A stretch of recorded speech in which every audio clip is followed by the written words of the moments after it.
As you join us here at 4 o'clock, another red flag warning for a lot of Oklahomans. Thanks for being along. I'm Abigail Ogle. I'm Evan Onstock. Good to see you. We're following that. We're following other stories in your top 5 today, including we have new details after more police shot and killed a 19-year-old suspect. Also an overnight chase, not by police, but by a suspect, and a victim leads to gunfire. Also an overnight fire in a house that had dozens of reptiles inside. But first, let's talk about the weather today. Your first alert forecast meteorologist Sabrina Bates. Another day of this high fire danger as 1 week ago when all of this started.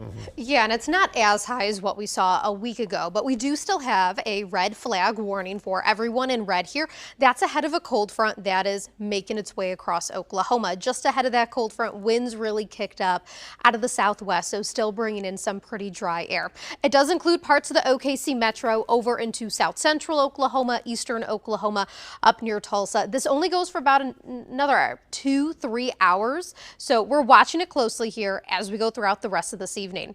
Overall, the winds, they have lightened up a bit more, but you can see the tower cam shaking just a touch, so there are still some isolated wind gusts closer to around 20-30 miles an hour. But I know we could definitely handle those winds as compared to the really windy weather that we had a week ago or even earlier this week. Temperatures turned out to be pretty nice outside, upper 60s to right around 70. And here's a look at those winds. Cold front is actually stretching from Blackwell Perry down through OKC, back down towards southwest Oklahoma. That's where winds are slightly lighter, but the winds are stronger way ahead of it and then way behind it. Once we head into this evening, winds will start to lighten up a bit more. Fire danger will continue into the weekend, but I'm talking about some rain chances by next week.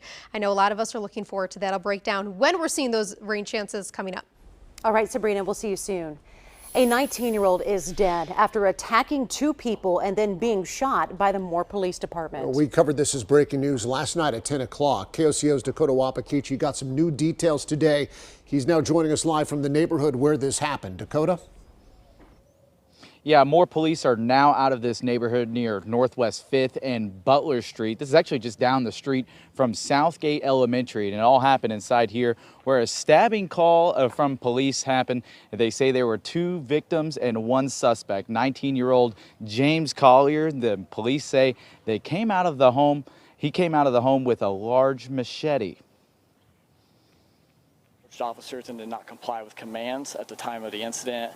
Officers engaged and opened fire on the suspect, striking him at least once. He has been transported to the hospital. Now, more police shot him, and he was pronounced dead at the hospital. And the public information officer there talked not too long after the shooting. The video you're seeing here now is the scene Friday with police out here investigating with the daylight. And all of this happened around 8:30 Thursday night because police say they received that emergency call about a stabbing. Now, the commands more police say were not followed included coming out and putting what they called that large machete down. Now, police have not told us about the relationship between the victims and the suspect or what led into that. Now, they do say that the victims are expected to be okay. Now, there are still many things out here, like some markings on the ground from this investigation, including trails of blood to another neighbor's home. And tonight at 5, I'll have what those neighbors say they experienced whenever they got a knocking on the door calling for help. And more, Dakota Wapakichi, KOCO 5 News. We appreciate that update, Dakota. Thanks very much. Now to your next top 5. This is a story. Pythons rescued from flames. So the Oklahoma City Fire Department responded to a fire at a reptile breeding company. Our KOCO cameras were there near Northwest 122nd and MacArthur. It was about 1 o'clock this morning. KOCO's Audrey Goodson got details from there.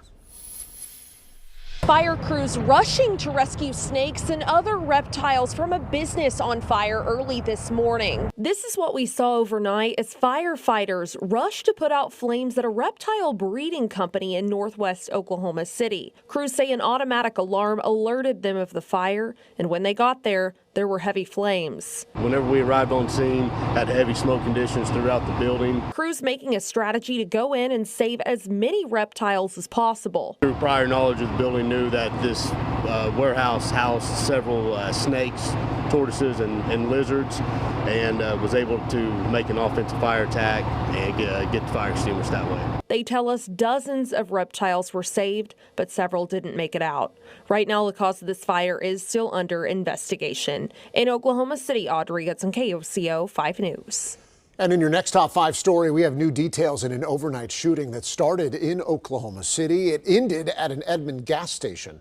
The victim told police they were being followed by a man after getting into a verbal altercation in a nightclub. The victim drove to a 7-Eleven near 122nd and Penn, told the clerk to call the police. The victim then left that gas station, drove north, and that's when shots were fired near 33rd and Kelly in Edmond. They told police that the suspect shot at their car and crashed. Edmond police got both in custody. The victim had a minor injury. Police say they've arrested a 45-year-old man. The victim pulled into an on-cue there. That's when the 40-year-old crashed into a nearby median. The victim suffered a minor grazing type wound to his hand and was treated on scene. His car, by the way, had several bullet holes to the passenger side. So that suspect is facing charges of assault with a deadly weapon.